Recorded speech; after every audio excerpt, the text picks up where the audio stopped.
여기 인터넷 커뮤니티를 휩쓴 화재 폭발 굿즈가 있습니다. 고고하고 수려한 자태에 방구석을 경주로 만들어버리고 보고만 있어도 마음이 편안해지는 화제의 굿즈.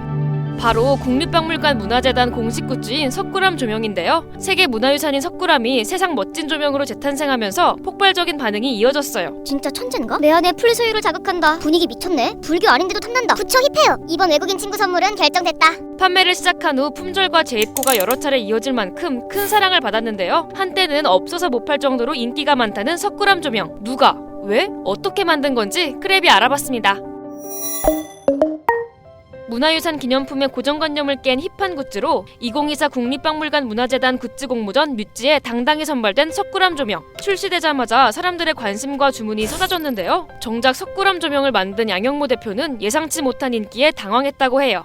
사실 제가 잘 만들었다라기보다는 원래 석굴암이 되게 멋있는 건축물인데 잘 구현이 안 되고 있는 게 좀 마음이 아파서 만든 부분이 더 크거든요. 그래서 되게 뭐랄까 뿌듯하기도 하고. 화제의 석굴암 조명, 사실 3D 프린터로 만들어진다고 하는데요. 처음 출시가 되었을 때는 장비가 부족해 주문을 따라가지 못하는 웃지 못할 상황도 있었다고 해요. 처음에는 또 장비가 그렇게 많지가 않았었어요. 10대 정도로 시작을 했는데 그럼에도 계속 품절이 나니 판매해서 수익이 난 걸 다 장비를 샀거든요, 계속. 3D 프린터로 제품을 제작하다 보니 어쩔 수 없는 애로사항도 있다는데요. 화자가 나는 경우가 있는 거예요. 네, 여기 지금 불량 났는데 3D 프린팅이 약간 한계점이라고 한다면 중간에 실패하는 경우들이 있어요. 그리고 조립하다가 파손이 되는 경우도 있어요. 일정하지가 않다 보니까 퀄리티가. 인쇄부터 제품 조립까지 30시간 정도가 걸리는 고된 작업이지만 양영모 대표는 하나하나 완벽히 제작하겠다는 장인 정신을 놓지 않고 있다고 해요. 많고 많은 문화유산 중에 석굴암을 선택하게 된 이유는 무엇일까요?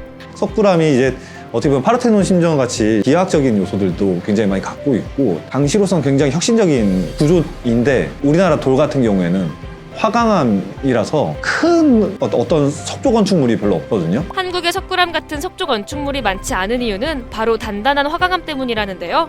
인도나 중국은 비교적 돌을 깎아내기가 쉬워 석굴 사원이 많은 편이지만 한국의 암석은 매우 단단하기 때문에 가공 자체가 쉽지 않다고 해요. 석굴암의 매력은 여기서 끝이 아니라는데요. 그거를 이제 쌓아서 올려서 만들었던 걸로 이제 석굴암이 완성이 된 건데 안에 있는 조형미라던가 이런 것도 굉장히 뛰어나요. 기계학적으로도 굉장히 예쁘고. 사실 실제 석굴암이 주는 공간감을 모형에 구현하는 게 쉬운 일은 아니었는데요. 우리나라 또 되게 대표적인 건축물인데 이거 만들었는데 안 예쁜 거예요.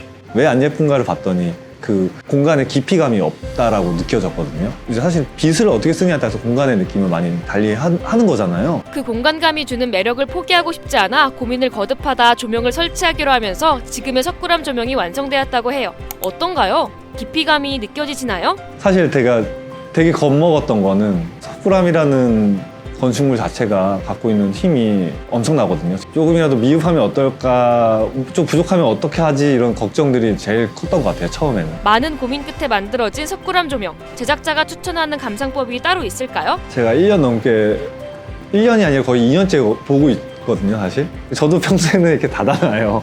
잘 닫아놨다가 너무 힘들고 일이 잘 안 풀릴 때는 이렇게 살짝 펼쳐서 보면서 마음을 내려놓고 속이 풀리는 느낌이 들 때까지 그냥 살짝 바라봐주는 게 가장 좋은 방식이 아닐까. 내가 마음이 좀 힘들고 위안을 좀 삼고 싶다 할 때 정말 편안해지는 마음이 들어가지고. 그럼 잠깐 제작자가 추천한 방법으로 석굴암 조명의 진수를 감상해볼까요?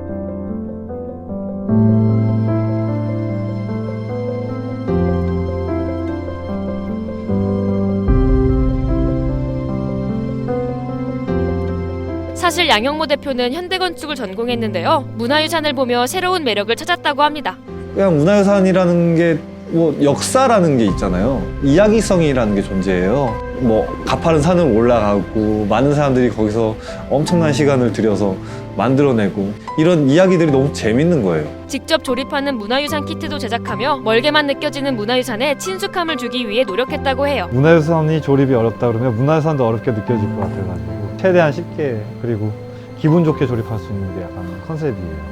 남다른 어려운 점도 있다고 하는데요. 바로 문화유산에 대한 자료 요청이라고 합니다. 과거의 그 기록들을 그대로 구현하는 것 또한 어떻게 보면 되게 중요하거든요. 그 다음에 사람들이 쉽게 교감할 수 있는 형태로 풀어낸다라는 작업이 사실은 제일 오래 걸리는 과정인데 자료 취득을 거부당하거나 이런 경우에 좀 마음이 많이 상하죠. 그럼에도 이 작업을 포기할 수 없는 이유는 문화유산을 진심으로 즐기는 사람들의 반응 때문이라고 해요. 사람들이 심지어는 뭐 나는 기독교인데 이게 너무 좋아 이런 식으로 되게 뿌듯하고, 박물관에 가면은 제가 이렇게 몰래 뒤에서 보고 있어요. 사람들 보시면서 되게 즐거워하시는 게 보여요. 그러면 되게 뿌듯하죠. 양영모 대표의 꿈은 문화유산에 대한 사람들의 애정을 담아내는 그릇이 되는 것이라고 하는데요. 그의 꿈과 진심 어린 도전을 크랩이 함께 응원하겠습니다.